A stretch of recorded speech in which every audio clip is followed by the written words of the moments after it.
नमस्कार. मी हेमंत सावंत. सर्वांना जय महाराष्ट्र. आता आहोत आपण मुंबईतील फोर्ट येथील हुतात्मा स्मारक येथे. आजचा विषय आहे हुतात्मा स्मारकाबद्दलच काही चर्चा करायची आहे.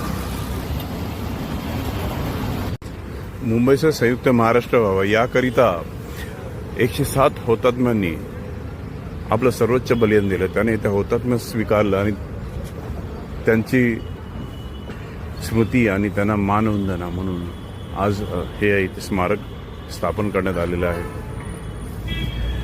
आजचा विषय असा आहे की ही जी लोखंडी रेलिंग आहे, ह्या रेलिंग ही जवळजवळ गुडघ्याएवढी उंचीची आहे. त्यामुळे कोणी सहज जातं, कोणी त्यावरती पाय ठेवून उभं राहतं आणि अतिशय म्हणते ना आतमध्ये जाऊन ह्या कठड्यांवरती कपडे सुकत घालणं किंवा त्या अगदी हुतात्मा स्मारकाच्या खाली चबुतऱ्यावर जाऊन बसणं, अशा गोष्टी घडत असतात. आता ह्यामध्ये मी काही फोटोज पण शेवटला देत आहे, व्हिडिओच्या शेवटला, ते पण पाहून घ्यावेत.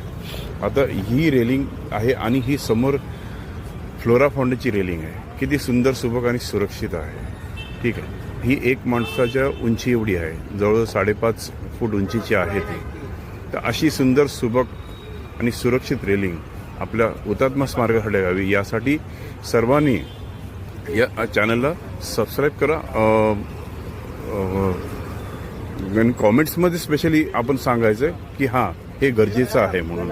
ठीक आहे. तर त्यासाठी आपण पाठपुरावा करणार आहोत बृहन्मुंबई महानगरपालिकेला, महापौरांशी, महाराष्ट्र राज्याचे मुख्यमंत्री, उपमुख्यमंत्र्यांशी, आणि लवकरात लवकर या लोखंडी रेलिंगचं नूतनीकरण करून घ्यावं. ठीक आहे. यासाठी आपण सातत्याने पाठपुरावा करणार आहोत. आपल्या सर्वांचं महाराष्ट्रातून, महाराष्ट्राबाहेरून, जगभरातून उत्स्फूर्त प्रतिसाद मिळावा हीच अपेक्षा आहे आणि याचा पाठपुरावा आपण घेणार आहोत कार्याचा. तर त्यामुळे आपण सर्वांनी पाठिंबा द्यावा.